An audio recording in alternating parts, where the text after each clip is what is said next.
కుమార్ గారు, అదేవిధంగా పార్లమెంట్ సభ్యులు అనిల్ కుమార్, శాసన సభ్యులు సోదరులు విజయరామరావు గారు, శాసన మండలి సభ్యులు బల్మూరి వెంకట్ పాటు ఈరోజు ఒకటే మేము మీ ద్వారా ప్రజలకు తెలియజేయడానికి మరొకసారి ప్రధానంగా డిసెంబర్ 2023లో మా ప్రభుత్వం ఏర్పాటైన వెంటనే స్పష్టంగా ముఖ్యమంత్రి రేవంత్ రెడ్డి గారు మా కాంగ్రెస్ పార్టీ ప్రభుత్వం పనితీరు ఏ విధంగా ఉండబోతుందని మంచి పనులను ఏ ప్రభుత్వాలు మొదలుపెట్టినా దాన్ని ముందుకు తీసుకెళ్లే ప్రయత్నం జరుగుతుందని, ఎక్కడైతే ప్రజలకు సంబంధించిన అంశాల విషయంలో ఇబ్బంది జరిగితే ఆ పాలసీ విధానాల్లో ప్రక్షాళన చేస్తామని చెప్పారు. ఆ క్రమంలోనే ఈరోజు మూసీ నదికి సంబంధించి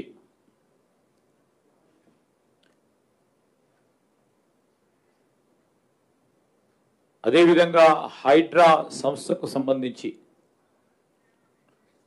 ప్రధానమైన లక్ష్యం ఈరోజు శుభ్రమైన నీరు,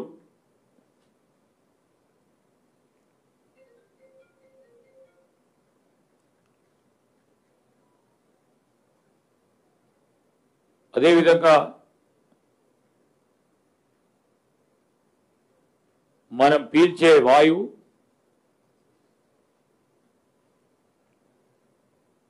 వికారాబాద్ నుంచి మొదలు పెట్టుకుంటే నల్గొండ, హైదరాబాదు, సికింద్రాబాదు ఈ జిల్లా వాసులందరికీ కూడా ఈ రెంటి విషయంలో ఒక ఆలోచనపరమైన నిర్ణయం తీసుకొని గత ప్రభుత్వం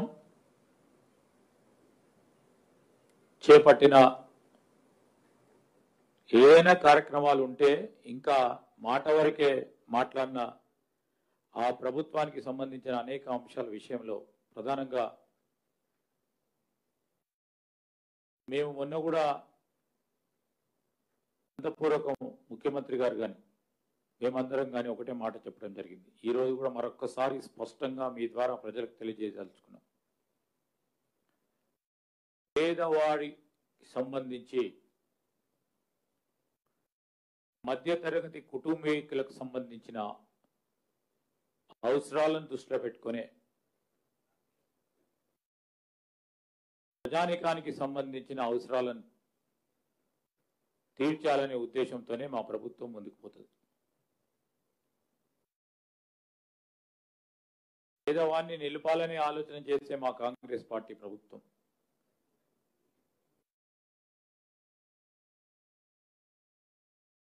మరొకసారి రాజకీయాలు చేస్తా ఉన్న ప్రత్యేకించి టిఆర్ఎస్ పార్టీ వారికి కొన్ని స్పష్టంగా చెప్పదలుచుకున్నాం. మూసీ నది ప్రక్షాళనకు సంబంధించి మీ అందరికీ కూడా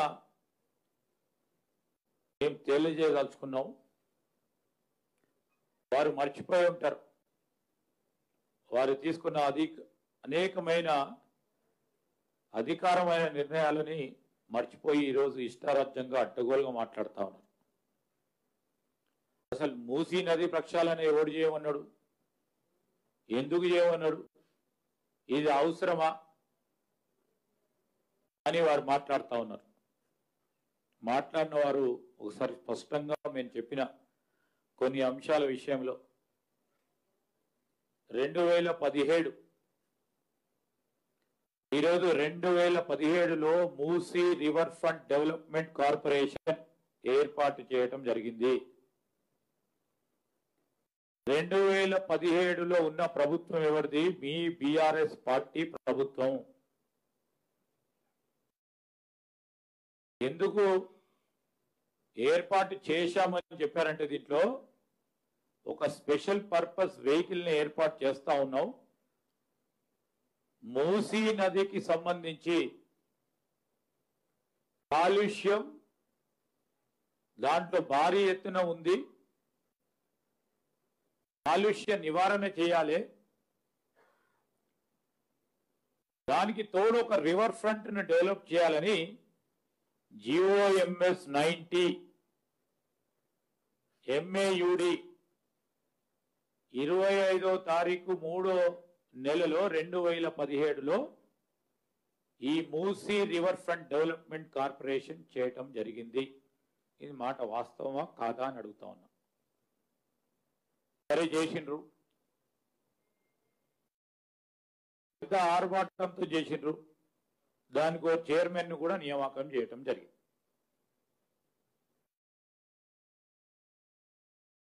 రెండు 2018లో ఈ మూసీ నదికి సంబంధించి ఈ ప్రాజెక్టును ఏ విధంగా చేపట్టాలి, ఏ విధమైన కార్యాచరణ తీసుకోవాలని మీటింగ్ ఏర్పాటు చేసుకున్నారు. అధికారులు 9/7/2018 ఏమని చెప్పారు? దీంట్లో ఎంక్రోచ్మెంట్స్ ఏమైనా ఉన్నాయా రివర్ బెడ్ లో లెక్కలు తీయాలని చెప్పారు. అక్రమ కట్టడాలు ఎన్ని ఉన్నాయి తేల్చాలే. అదేవిధంగా రివర్ బెడ్ కు సంబంధించి బఫర్ జోన్ ఫిక్స్ చేయాలని చెప్పిండ్రు. బౌండరీతో పాటు 1 నెల కాల ఆయంలో ఇది ఫిక్స్ చేయాలని చెప్పిండ్రు. అధికారులు డిస్కషన్ చేశారు. దాంతో పాటు రీహాబిలిటేషన్, R&R, ఇంకేదైనా భూమి అక్విజిషన్ చేసినప్పుడు R&R ఏ విధమైన కార్యాచరణ తీసుకోవాలనో దీనిలో చెప్పడం జరిగింది. అదేవిధంగా ఎవరైతే ఈ రివర్ బెడ్ కు సంబంధించి ఎంక్రోచ్మెంట్స్ తో ఉన్న వారిని అందరినీ ఏ విధంగా ఎవిక్ట్ చేయాలి, వాళ్ళని తీసేయాలి అని ఈ మినిట్స్ లో స్పష్టంగా ఉంది. మేము కాదు ఈ మినిట్స్ చేపట్టింది, వారి ప్రభుత్వంలో. ఇంకా చెప్తాం, ఇంకా మస్తు ఉన్నాయి దీంట్లో చెప్పాను. అదేవిధంగా అప్పుడున్న గౌరవ మంత్రి గారు 2020 MAUDకి సంబంధించిన మున్సిపల్ అడ్మినిస్ట్రేషన్ సంబంధించిన మంత్రి గారు KTR గారు 2018 నుంచి 22 వరకు అనేక సందర్భాలు ఈ మూసీ నదికి సంబంధించిన ప్రక్షాళన విషయంలో మీటింగ్స్ ఏర్పాటు చేసుకున్నారు. ఆ మీటింగ్ కి సంబంధించిన అన్ని మినిట్స్ స్పష్టంగా ఈ రోజు రికార్డులు ఉన్నాయి. అవన్నీ కూడా మీ అందరికీ కూడా ఇవ్వటం జరుగుతుంది. ఏం చేసినారు?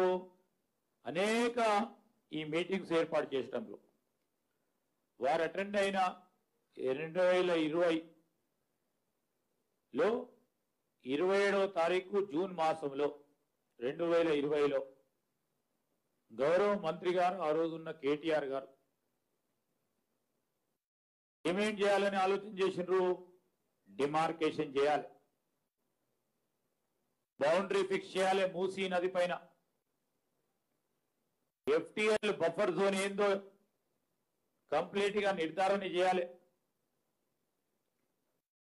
మాస్టర్ ప్లాన్ ని కూడా పూర్తి స్థాయిలో నిర్మాణం చేయాలని జిల్లా కలెక్టర్స్ కి, హైదరాబాద్, రంగారెడ్డి, మెడ్చల్ కి ఈ యొక్క ఆదేశాలు ఇవ్వటం జరిగింది. అదేవిధంగా ఈరోజు ఎక్కడెక్కడైతే కమర్షియల్ స్ట్రక్చర్స్ ఉన్నాయో మూసీ రివర్ కింద ఎంక్రోచ్మెంట్స్ ఉన్నాయో అక్రమంగా నిర్మాణాలు జరిగిన ప్రాంతాలు ఏవైతున్నాయో వాటన్నిటి విషయంలో స్పష్టంగా ఖచ్చితంగా మనం ముందుకు పోవాలని ఈరోజు Musi river front development project ని యుద్ధ ప్రతిపాదిక మీద తీసుకోవాలని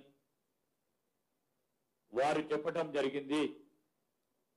దాంట్లో ఆ డెవలప్మెంట్ ప్లాన్ లో వారు రోడ్లు కానీ 100 ఫీటు పెద్ద పెద్ద రోడ్ల నిర్మాణమే కానీ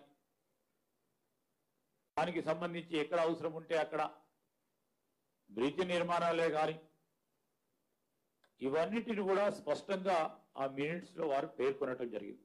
అక్కడి వరకే ఆగలే. 2021లో మళ్ళా జూన్ మాసంలో 25వ తారీఖు నాడు మరో మీటింగ్ ఏర్పాటు చేసుకొని కార్యాచరణ మొదలు పెట్టాలి. అక్రమ కట్టడాలు ఎక్కడ ఉంటే నిర్దాక్షిణ్యంగా కూల్చేయాలి. ఆ క్రమంలో మీరు ఈరోజు ఎన్యూమరేషన్ చేసిన తరుణంలో వారందరికీ కూడా ఏ విధమైన R&R పాలసీ ఇవ్వాలనో ఖచ్చితమైన టైం ఫ్రేమ్వర్క్ లో మనం చేయాలని వారు స్పష్టంగా ఆదేశాలు ఇవ్వటం జరిగింది. మరొక మారు మీ అందరికి తెలియజేస్తా ఉన్నాం, 22లో మళ్ళొక్కసారి మీటింగ్ పెట్టి కంపెన్సేషన్ 2 బెడ్రూమ్ హౌసెస్ ఇవ్వాలని ఉన్నవారికి అందరికీ ఎవరికైతే ఈ మూసీ రివర్ బెడ్ కు సంబంధించి అక్కడ నిర్మాణాలు చేపట్టిన వారికి అందరినీ కూడా అక్కడి నుంచి పంపేసి అందరికీ కూడా 2 బెడ్రూమ్ హౌసెస్ ఇవ్వాలని చెప్పారు. 15,000 మందిని ఆ రోజు వారు ఎన్యూమరేట్ చేస్తే స్పష్టంగా వారు చెప్పడం జరిగింది. అదేవిధంగా ఏదైతే వారు చెప్పడం జరిగిందో ఈరోజు మేము ఒకటే చెప్తా ఉన్నాం. ఆ రోజు మున్సిపల్ మంత్రిగా ఉన్న కేటీఆర్ గారు అనేక మీటింగ్లు నిర్వహించి మరి రివర్ బెడ్ కు సంబంధించిన 2 వైపులా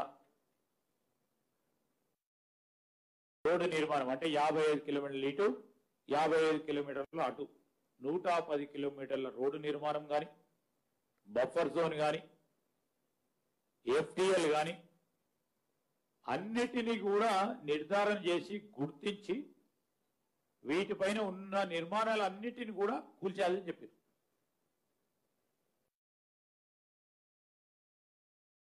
వారి స్ట్రాటజీ పరంగా ఈరోజు ఒక మాట వార్ ఫ్రంట్ లో అంటే యుద్ధ ప్రతిపాదక మీద అక్రమాలను తొలగించాలని స్పష్టంగా చెప్పింది. అది కూడా అనేక పత్రికల్లో కూడా ప్రచురణ కావడం కూడా జరిగింది. ఈరోజు కేటీఆర్ గారి ఆధ్వర్యంలో జరిగిన మూసీ కార్పొరేషన్ మీటింగ్ లో కూడా ఈ మీటింగ్ కు సంబంధించి ఏదైతే జియో నెంబర్ 7 2016లో ఒక జియో ఇవ్వటం జరిగింది. ఆ జియోలో ఏమన్నారు, రివర్ బెడ్ బౌండరీకి సంబంధించి 500 మీటర్లను బఫర్ జోన్ గా గుర్తించాలని మేము చెప్పింది కాదు. ఈ జియో 50 మీటర్లను బఫర్ జోన్ గా నిర్ధారించాలని బీఆర్ఎస్ పార్టీ ప్రభుత్వంలో ఈ జియో తీయటం జరిగింది. మేము జియోని ఏది చేంజ్ చేయాలి. ఇప్పటి వరకు ఆ జియో పరంగానే ముందుకు నడుస్తా ఉన్నాం. రెవెన్యూ ఇరిగేషన్ అధికారులతో వారు టీమ్స్ ఏర్పాటు చేసుకొని దాదాపు వారి లెక్క ప్రకారం 8,480 నిర్మాణాలను ఆనాటి వరకు అధికారులు గుర్తించారు అక్రమ కట్టడాలను. ఈ మీటింగ్ కు సంబంధించి ఆ మినిట్స్ లో ఇవన్నిటిని కూడా స్పష్టంగా వారు తెలియజేయడం జరిగింది.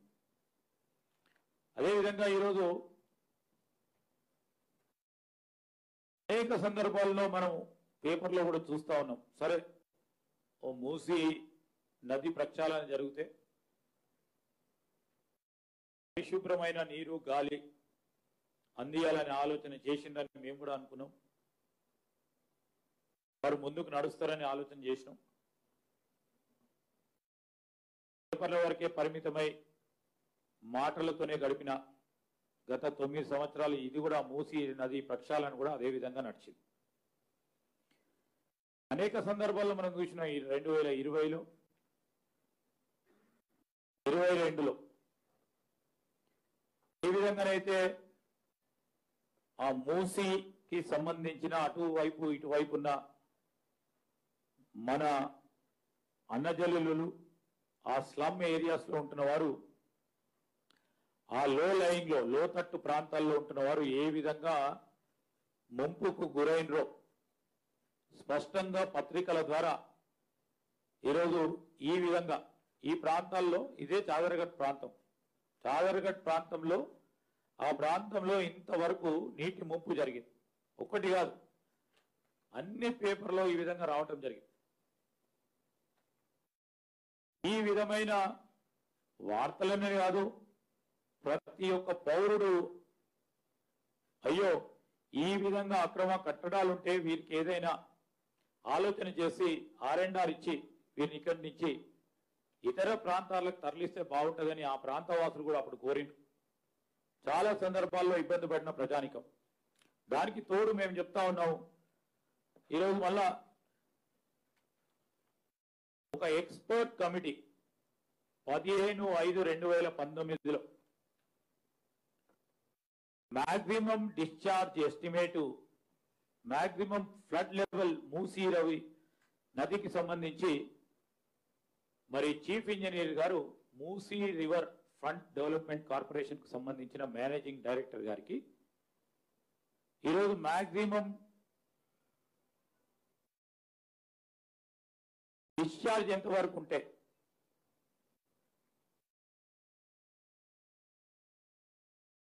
ఆ మాక్సిమం డిశ్చార్జ్ కంటే ఎక్కువ ఒక క్యూసెక్ ఎక్కువైనా అనేక మందికి ప్రాణహాని కానీ ఆస్తి నష్టం కలుగుతుందని స్పష్టంగా వారు చెప్పడం జరిగింది. ఈ దాంట్లో భాగంగానే 15 మే 2019లో 1,50,000 క్యూసెక్స్ ఈ మినిమం డిశ్చార్జ్ కు సంబంధించి దానికంటే పైబెడుతూ జరిగిందంటే ప్రమాదకరమని వారు ఇచ్చిన రిపోర్ట్.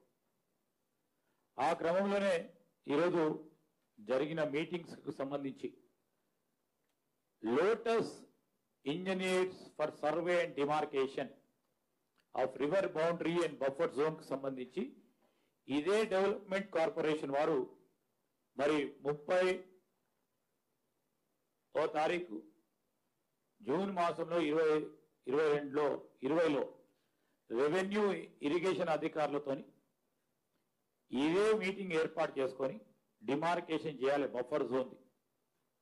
బఫర్ జోన్ డిమార్కేషన్ చేయాలి. ఆ డిమార్కేషన్ కు ఏ విధంగా చేయాలని ప్రణాళికలు సిద్ధం చేసుకున్నారు. సర్వే ఇది సర్వే వారు చేసింది. సర్వే అధికారులతో పాటు ఇక్కడ స్పష్టంగా ఆధారాలు ఉన్నాయి. డిమార్కేషన్ కు సంబంధించి సర్వే చేసి డిమార్కేషన్ హద్దులు పెట్టాలని వారికి ఒక అవగాహనకు వచ్చింది. Survey has been conducted with all line departments. Telangana survey and boundaries act 1923 ప్రకారం record of measurements ROM and village maps Osman Sagar to Bapughat 13 కిలోమీటర్లు, హిమాయత్ సాగర్ టు బాపుఘాట్ 8 కిలోమీటర్లు, బాపుఘాట్ టు ORR 34 కిలోమీటర్లు. వీరు సర్వే మొత్తం 55 కిలోమీటర్లు, 3 జిల్లాలు, 14 మండలాలు, 47 గ్రామాలకు సంబంధించిన సర్వేను వారు చేయడం జరిగింది. ఇది మేము ఫిక్స్ చేసింది రివర్ బౌండరీస్ కు సంబంధించి fixation of buffer zone, fixation of river boundary and buffer zone అని ఇది మీరు చూస్తా ఉంటే ఇదే ఫిక్స్ చేసి ఇక్కడ ఫిక్స్ చేసి మార్క్ చేసింది. ఇక్కడ మార్క్ చేసిన క్రమంలో ఈరోజు GOMS 7 ఏదైతే 2016 రూల్ 3(2) బౌండరీకి సంబంధించి మున్సిపల్ కార్పొరేషను, మున్సిపాలిటీ, నగర పంచాయతీ, హెచ్ఎండిఏ, హుడాకు సంబంధించిన లిమిట్స్ లో ఈ GOMS 7 ప్రకారం రివెన్ బౌండరీని నిర్ధారణ చేయడానికి ఒక జీవోను వారు తీసుకురావటం జరిగింది. దాని ప్రకారమే ఈరోజు వారు హద్దులు నిర్ధారణ చేసిండ్రు. దాని తర్వాత మ్యాప్స్ కూడా ఫిక్స్ చేసిండ్రు. ఏంది, మండల వైజ్ మ్యాప్స్ కూడా ఫిక్స్ చేసిండ్రు. ఇవన్నీ స్పష్టంగా వారు ఏ విధంగానైతే వారి ఆలోచన చాలా సందర్భాల్లో యుద్ధ ప్రతిపాదిక మీద అక్రమ కట్టడాలను తీసివేయాలని ఆలోచన చేసి ఆలోచన క్రమంలో వారు అనేక సందర్భాల్లో వారు చెప్పి వివిధ మీటింగ్స్ ద్వారా ఈ మూసీ రివర్ ఫ్రంట్ కు సంబంధించిన అంశాలు కానీ, ఎంక్రోచ్మెంట్స్ కానీ, ఎవిక్షన్ కానీ, ల్యాండ్ అక్విజిషన్లు కానీ, R&R కు సంబంధించి కానీ, మాస్టర్ ప్లాన్ ఆలోచన చేయటంలో కానీ, అదేవిధంగా అంతా డిమార్కేషన్ చేసి 2 బెడ్రూమ్ హౌస్ నిర్మాణం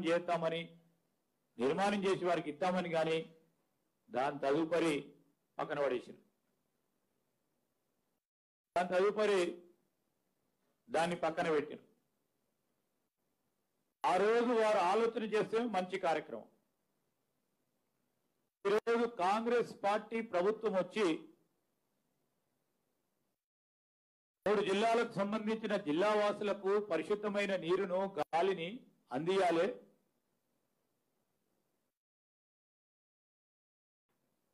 భావి తరాలకు సంబంధించి ఒక మంచి వాతావరణంలో మన నగరాన్ని నిర్మాణం చేయాలి.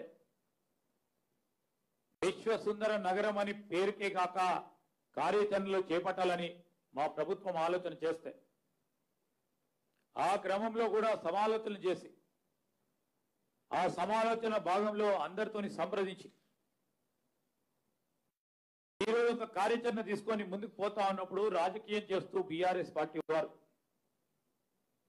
బురద జల్లే కార్యక్రమం చేస్తా ఉన్నారు.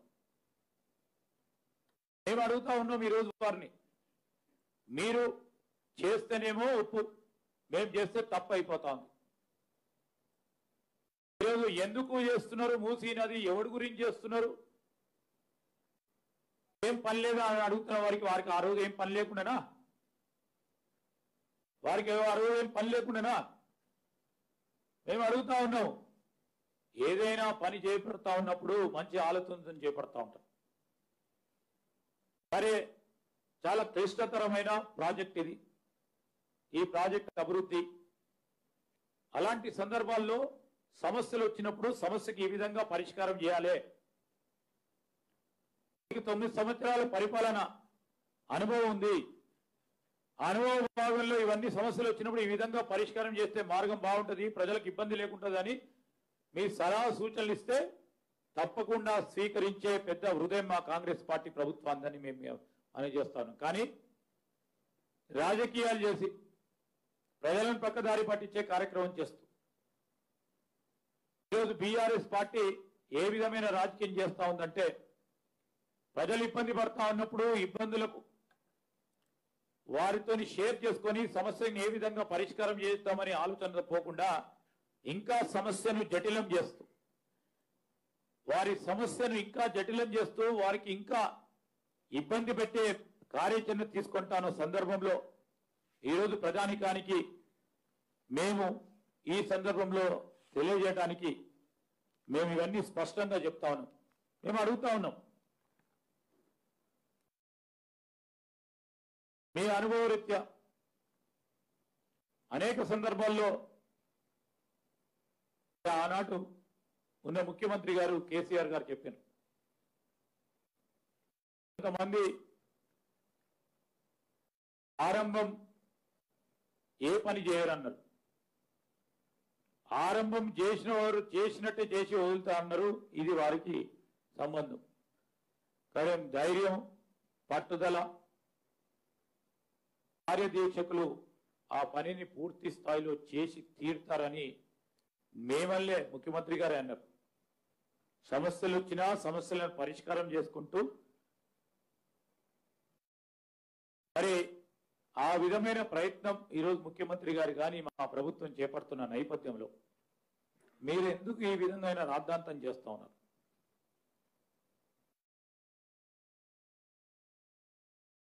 కాళేశ్వరం ప్రాజెక్టు, మల్లన్న సాగరు, ఇతర ప్రాజెక్టులకు సంబంధించిన భూ నిర్వాసితుల విషయంలో ఎందుకు ఆ రోజు మీరు కనికరం చూపెట్టలే? ఎందుకు ఆ భూ నిర్వాసితులకు కనీసం 2 బెడ్రూమ్ల ఇల్లు ఇవ్వలే?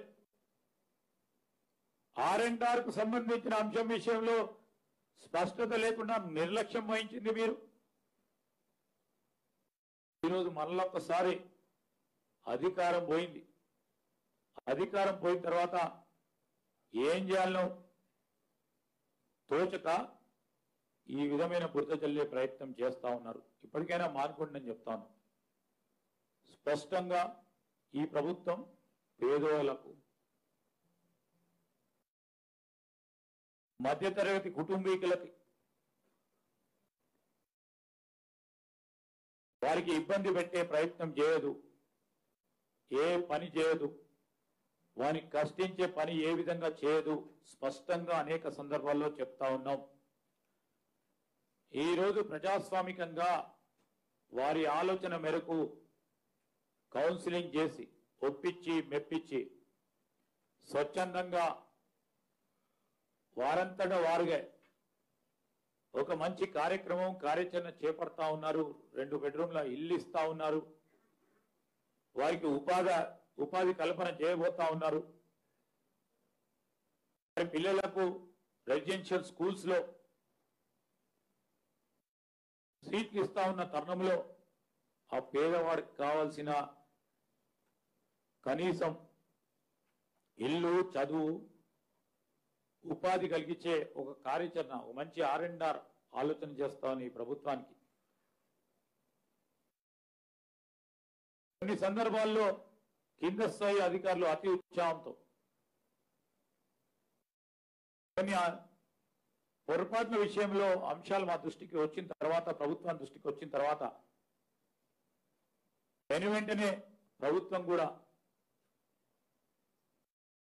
వాటి పరంగా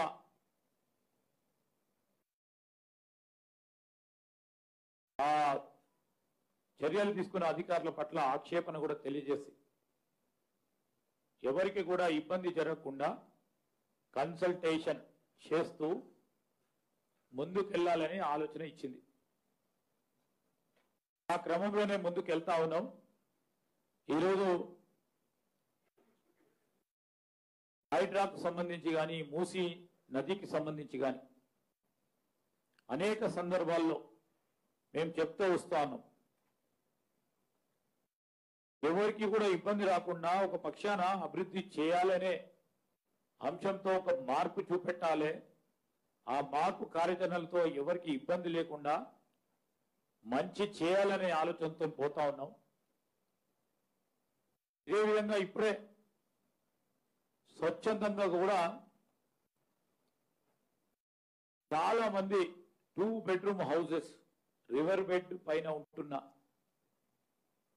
మరి బలాలా గారి నియోజకవర్గంలో ఉదాహరణ చెప్తా ఉన్నా. స్వచ్ఛందంగా వారికి వారే ఈరోజు 2 బెడ్రూమ్లకు సంబంధించిన ఇళ్లకు మేము పోతున్నామని వారే స్వచ్ఛందంగా పోతూ వారు ప్రభుత్వానికి కూడా కృతజ్ఞతలు చెప్తూ, శాసన సభ్యులకి, అక్కడ ఉన్న పార్లమెంట్ సభ్యులకు కూడా వారు కృతజ్ఞతలు చెప్పడం జరిగింది. ఇలాంటి వీడియోలు ఎవరైతే వ్యతిరేకంగా ఒక వీడియో వస్తే దాన్ని వైరల్ చేసే ప్రయత్నం చేస్తా ఉన్నారు, వారందరూ కూడా ఇలాంటి వీడియోలు పరంగా వైరల్ చేసే కార్యక్రమం చేయరు. ఎందుకంటే మంచి జరుగుతా ఉన్న సందర్భం. నేను ఈ సందర్భంలో ప్రతి ఒక్కరికి కూడా మనవి చేస్తా ఉన్నాను, ఎవరిని కూడా ఇబ్బంది పెట్టే ఆలోచన లేదు ఈ ప్రభుత్వానికి. ఒక ప్రజాస్వామిక ఆలోచనతో అందరితోని సంప్రదింపులు చేసి మూసీ నదికి సంబంధించిన ప్రక్షాళన మూసీ నది డెవలప్మెంట్ కు సంబంధించిన అంశాలను ముందుకు తీసుకెళ్లే ప్రయత్నం కార్యాచరణ తీసుకోబడుతుందని మీ ద్వారా మేము ప్రజలకు తెలియజేస్తా ఉన్నాం. Thank you.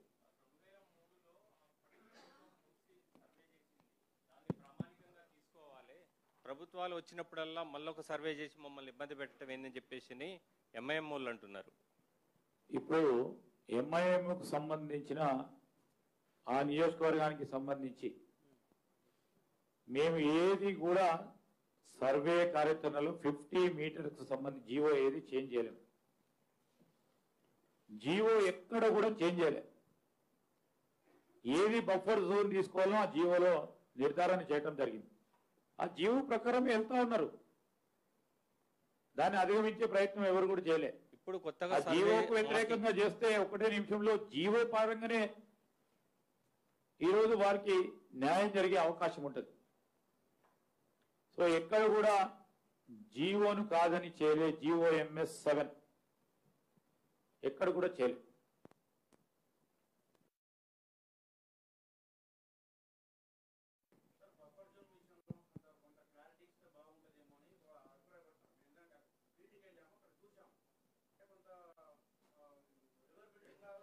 స్వచ్ఛందంగా వెళ్తా ఉన్నారు.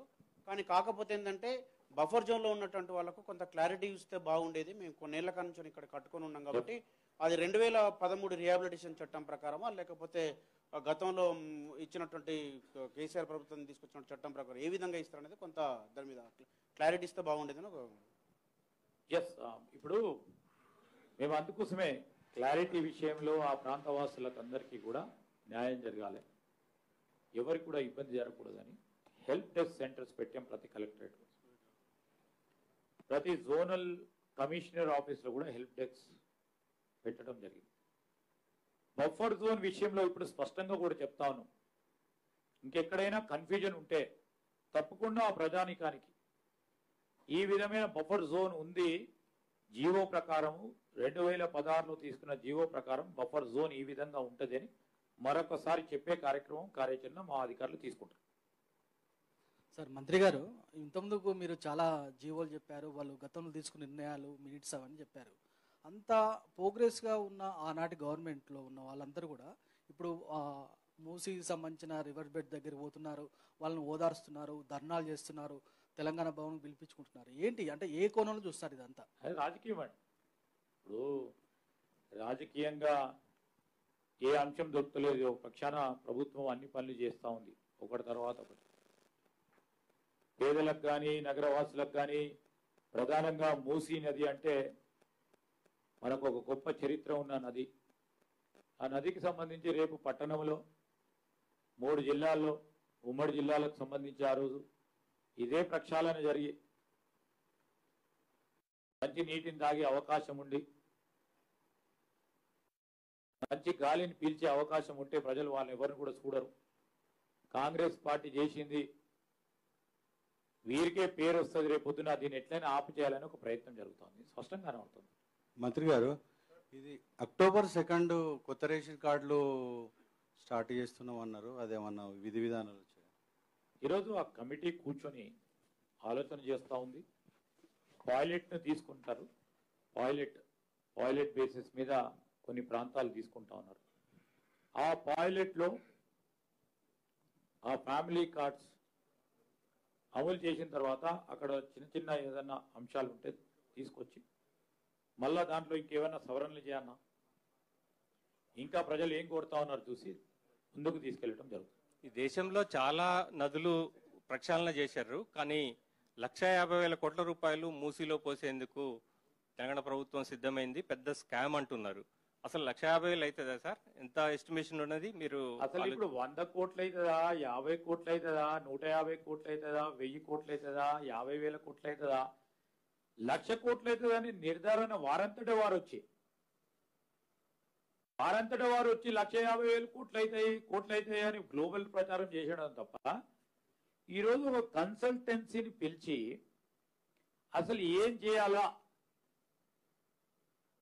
మంచినీటికి సంబంధించి ఎన్ని సీవరేజ్ ప్లాంట్లు కట్టాలా, లింకేజీలు ఏ విధంగా చేయాలి, సీవరేజ్ లైన్లు ఏ విధంగా చేయాలా, స్ట్రాంగ్ వాటర్ నెట్వర్క్ని ఏ విధంగా నిర్మాణం చేయాలి, ట్రంక్ అని ఇంటర్సెప్టర్ నెట్వర్క్స్ ఏ విధంగా చేయాలి, అదే విధంగా ఈరోజు బ్రిడ్జెస్ కానీ, ఎక్స్ప్రెస్ వేలు కానీ, పార్క్స్ కానీ, స్పోర్ట్స్ ఫెసిలిటీస్ కానీ ఇక్కడే ఒక ఆర్ఎస్పీ ఇప్పుడే ఇచ్చిండు. అసలు ఇంకేం తెలియదు, అది రూపాయి అవుతుందా, 2 రూపాయలు అవుతుందా, 10 రూపాయలు అవుతుందో తెలియదు. కానీ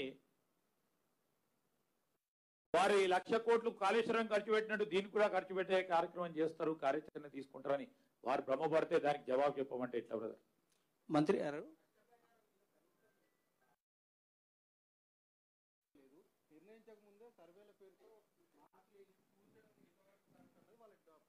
ఈ రోజు నోటీసులు ఇస్తా ఉన్నారు. రెండో పక్షాన సివిల్ సొసైటీకి సంబంధించిన అనేక మంది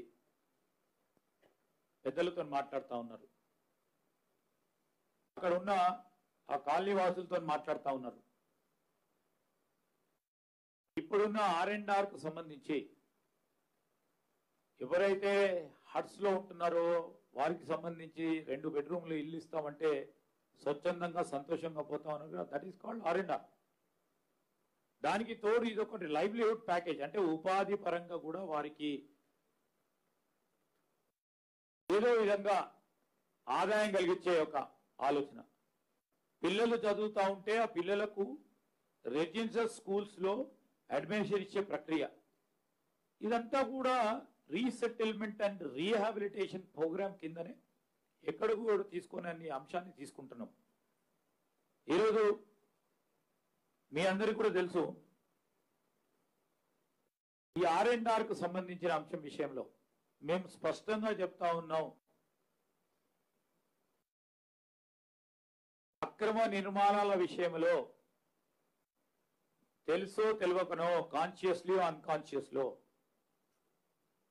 ఇళ్ల నిర్మాణం జరిగింది అని ప్రభుత్వ దృష్టికి వస్తే వారికి ఏ విధంగా న్యాయం చేయాలి అని ఆలోచన చేయడానికి అధికారులంతా కూడా ఈరోజు ఎన్యూమరేషన్ వారితో సంప్రదింపులు చేస్తూ ఉన్నారు, ఆ క్రమంలో ఉన్నారు. ఎక్కడైతే నోటీసులు ఇచ్చిన తర్వాత కూడా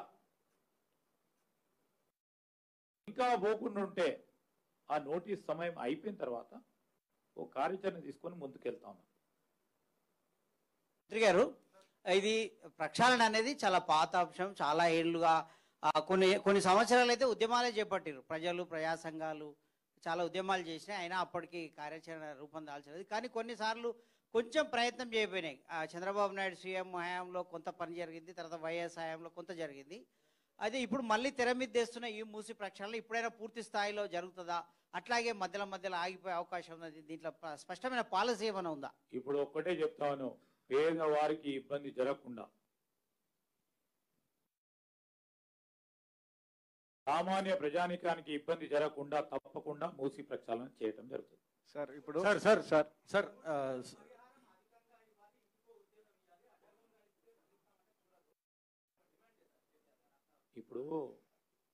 ఇప్పుడు ఏదైనా ఇప్పుడు సజెషన్ ఇస్తా ఉన్నారు, సరే ఆ సజెషన్ ఎంతవరకు ఫీజిబుల్ అడుగుతా ఉన్నా, వారు ఎందుకు చేయలేదు? సరే ఫీజిబుల్లో నాన్ ఫీజిబుల్ మేము తప్పకుండా ఆలోచన చేస్తాం.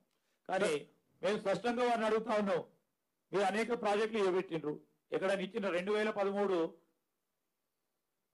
ల్యాండ్ అక్విజిషన్ కు సంబంధించిన చట్టాన్ని పక్కన పెట్టిండ్రు. ఎందుకు పెట్టిండ్రు? కొత్త జీవో తీసుకొచ్చారు. మీ అప్పుడు లేని ప్రేమ మీకు ప్రభుత్వంలో లేని ప్రేమ ఇప్పుడు వస్తా ఉంది. మేము అడుగుతా ఉన్నాం, మేము ఖచ్చితంగా కూడా వారికి న్యాయం చేసే ఒక కార్యాచరణ తీసుకుంటామని స్పష్టంగా చెప్తా ఉన్నాం. సార్ నిన్న చంచల్గూడ దగ్గర ఈ చాదర్ఘాట్ వాసులను ఎవరినైతే అక్కడ డబుల్ బెడ్రూమ్ ఇండ్లు ఇచ్చిండ్రో అక్కడ వాళ్ళు పోయేసరికి ఆల్రెడీ వేరే బ్యాచ్ వాళ్ళకు ఆల్రెడీ ఆ ఇండ్లు అలాట్ అయిపోయినాయి, వాళ్ళకు తాళం చేతులు కూడా ఇచ్చేసిండ్రు. వాళ్ళు నిన్న వచ్చి గొడవ చేశాను సార్. అదొకటి. ఇంకొకటి, నిన్న ఈ జుల్ఫికార్ అలీ ఇంకా 3 ఎమ్మెల్యేస్ కౌసర్, ముబీన్ అండ్ కౌసర్, వాళ్ళు ముగ్గురు ఈ ఆడియోను బెదిరించారు గోల్కొండ MRO ఆఫీస్లో, మీరు మా ఇలాకాలోకి రావద్దు అని. మీరు ఇట్లాంటి ఈ మార్కింగ్స్ చేయటం ఇట్లాంటిది ఇంతకుముందు ఎప్పుడు జరగలేదు, ఇప్పుడు కూడా జరగకూడదు అని వాళ్ళు వార్నింగ్ ఇచ్చారు సార్. ఎస్, అంటే ఇప్పుడు అట్లాంటి సంఘటనలు జరిగి ఉండొచ్చు. ఎవరికైనా ఆల్రెడీ అలాట్మెంట్ అయిన తర్వాత మా దృష్టికి అయితే రాలేదు ఇతరులు వచ్చిందని. వాటి విషయంలో కూడా వారికి ఎవరికైతే అలాట్ చేయటం జరిగిందో వారికే ఆ 2 బెడ్రూమ్ హౌసెస్ ఇవ్వటం జరుగుతుంది. ఇంకెవరైనా 2 బెడ్రూమ్ హౌసెస్ ఖాళీ మంచి నీటి వసతి పెంచి కరెంట్ ఇచ్చి స్పష్టంగా ఉండటానికి అన్ని సౌలతులు కల్పించిన తర్వాత ఎవరో సడన్గా వచ్చి ఉంటే అది ఖచ్చితంగా ప్రభుత్వం యాక్షన్ తీసుకుంటుంది. ఈరోజు మూసీ నదికి సంబంధించిన భూ నిర్వాసితులకు ఫస్ట్ ప్రయారిటీ వారికి ఇవ్వటం జరుగుతుంది. రెండోది ఆర్డీఓకి సంబంధించి గౌరవ శాసనసభ్యులు ఎవరైతే వారు వద్దన్నారో, ఏ విషయంలో వద్దన్నారో, వారు ఏ ఆలోచనతో వద్దన్నారో, వారి ప్రజానీకానికి సంబంధించిన అంశాలు ఏముందో మేము తెలుసుకుంటాం. పరిష్కారం చేసిన తర్వాతనే వారిని అందరినీ కూడా సంప్రదించి ముందుకు పోతాం. సార్, ఇప్పుడు మూసీ ప్రక్షాళన విషయంలో సానుకూలత, అంటే ప్రక్షాళన చేపట్టాలనే సానుకూలత ఉన్నప్పటికీ కూడా నిర్వాసితుల పట్ల ప్రభుత్వం అనుసరిస్తున్న విధానమే బాగాలేదనేది ఒకటి ఉంది సార్. రెండోది, మూసీ రివర్ బెడ్లో ఉన్న వాళ్ళు డబుల్ బెడ్రూమ్ ఇళ్లలోకి వెళ్ళడానికి ఇష్టపడుతున్నారు. వాళ్ళు ఆ విషయంలో ఎటువంటి సందేహం లేదు. కాకపోతే మీరు ఏదైతే బఫర్ జోన్ నిర్ధారణ చేసుకున్నారో సార్ 50 మీటర్లు అనేది, అక్కడ నుంచి వెళ్ళడానికి ఇష్టపడట్లేదు. ఎందుకనంటే ఒక సందేహం ఏముందంటే సార్, ఈ ప్రాజెక్టులో భాగంగా ఆ 50 మీటర్ల బఫర్ జోన్లో అనేక వ్యాపార సముదాయాలు వచ్చే అవకాశం ఉంది. అదొక కమర్షియల్ జోన్ చేస్తున్నారు అనేది ఉంది. అంటే వీళ్ళని వెళ్ళగొట్టి కమర్షియల్ జోన్ చేస్తున్నారు అనేది ఒక సందేహం ఉంది. దీని మీద ఒక క్లారిటీ. ఇప్పుడు చాలా సంతోషం మీరు అన్నారు. మీలాంటి మిత్రులు ఓ మాట మాకు చెప్తే ఈ విధంగా చాలా సంతోషంగా అనిపిస్తుంది, మోటివేటింగ్గా ఉంటుంది. చాలామంది మూసీ నది రివర్ బెడ్ ఉన్న భూ నిర్వాసితులందరూ 2 బెడ్రూమ్ హౌస్ పోవడానికి ఉత్సాహం చూపెడుతూ ఉన్నారు. అది వాస్తవమైన మాట అని మీరు అన్నారు. చాలా సంతోషం దానికి. రెండవది, ఈరోజు మేము వచ్చింది ఇది బఫర్ జోన్కు సంబంధించి జీవో మేము తీసింది కాదు. GOMS 7 2016లో తీసిన జీవో ఇది స్పష్టం. ఆ జీవోకు అనుగుణంగానే ఒక కార్యాచరణ తీసుకున్నాము. దాంట్లో భాగంగానే ప్రతి మందికి ఉపయోగపడే కార్యక్రమం చేస్తాము. ఈరోజు మేము స్పష్టంగా అడుగుతా ఉన్నాం బీఆర్ఎస్ పార్టీకి సంబంధించి, శుద్ధమైన నీరు మూసీ నదిలో పారుతా ఉంటే వద్దంటారా చెప్పండి. స్వచ్ఛమైన గాలి పీలుస్తాము అని ప్రజానికం కోరుకుంటే వద్దంటారా మేము చెప్పండి. అక్రమంగా నిర్మాణాలు చేస్తుంటే మేము వారిని ప్రోత్సాహం చేస్తాము అని మీరు చెప్తా ఉన్నారా? మీరు ప్రభుత్వంలో ఉన్నప్పుడు ఇదే కేసీఆర్ గారు అనేక అక్రమ నిర్మాణాలు జరుగుతూ ఉన్నాయి. 23,000 మూసీ నదిపై అక్రమ నిర్మాణాలు జరుగుతూ ఉన్నాయి, చూస్తూ ఊరుకోమని చెప్పి మేము అడుగుతా ఉన్నాం. 10 మందికి ఉపయోగపడే కార్యాచరణ తీసుకునే ప్రయత్నం చేస్తా ఉన్నాం. అనేక సందర్భాల్లో చేస్తా ఉన్నాం. సామాన్య ప్రజానికానికి నేను 10 సార్లు చెప్తా ఉన్నా, పేదవారికి ఇబ్బంది కలగనీయం. అది మా ఆలోచన, మా సంస్కృతి. Thank you sir. Last final sir మంత్రి గారు ఫీల్డ్కి వెళ్ళినప్పుడు కొంతమంది అక్కడ ఉన్నవాళ్ళు, మేము మా ఫ్యామిలీలో 15 మంది ఉన్నాం, మా ఫ్యామిలీ మెంబర్స్. అంటే 3 ఫ్లోర్లలో మేము బిల్డింగ్ నిర్మించుకున్నాం, 3 కొడుకులతో ఉంటున్నాం. మాకు ఇప్పుడు ఒక్క చోట డబుల్ బెడ్రూమ్ ఇవ్వడం వల్ల 15 మంది అందులో అకామిడేట్ కాలేము. ప్రభుత్వం మానవీయ కోణంలో ఆలోచించాలని వాళ్ళు రిక్వెస్ట్ చేస్తున్నారు. అయితే అధికారులు వాళ్ళకి ఆ మిస్కోఆర్డినేషన్ జరుగుతుంది. ఎవరైతే తప్పకుండా 15 మంది ఒకటి కుటుంబంలో ఉండి మరి వారికి జరుగుతా ఉన్న ఇబ్బందులను దృష్టిలో పెట్టుకొని తప్పకుండా వారందరికీ కూడా న్యాయం చేస్తాం. 2 బెడ్రూమ్ హౌస్ సింగిల్ ఇండివిజువల్ ఫ్యామిలీకి ఇయ్యాలని ప్రభుత్వం ఆలోచన. ఈరోజు 2-3 కుటుంబాలు ఒకటే ఇంట్లో ఉండి 15 మంది అవుతే అది ఇద్దరికా ముగ్గురికా 3 ఇండివిజువల్ కుటుంబాలకు కూడా బేరీజ్ చేసుకుని వారికి అందరికీ కూడా ఇవ్వటం జరుగుతుంది. ఇది మాకు స్పష్టంగా.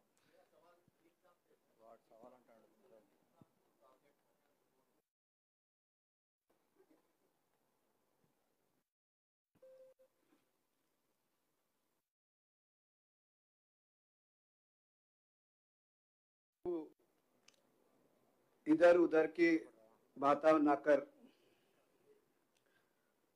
तू इधर उधर का बात ना कर, ये बता काफिला लूटा किसने?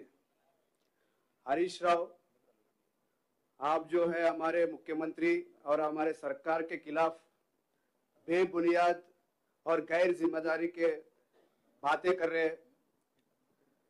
मैं आपको बताना चाहता हूं, आगाज आपने किया है, अंजाम तक मैं पहुंचाऊंगा।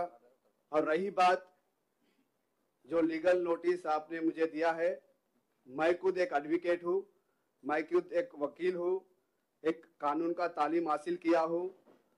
वो कोर्ट के जो जवाब है मैं मुनसिफ तरीके से आपको कोर्ट में दूंगा। और पिछले 10 साल के आपके जो काले करतूत जो काले कारनामे है वो एक एक करके मैं बार भी लगाऊंगा बोल के आपसे वादा करना चाहता हूँ। बहुत बहुत धन्यवाद।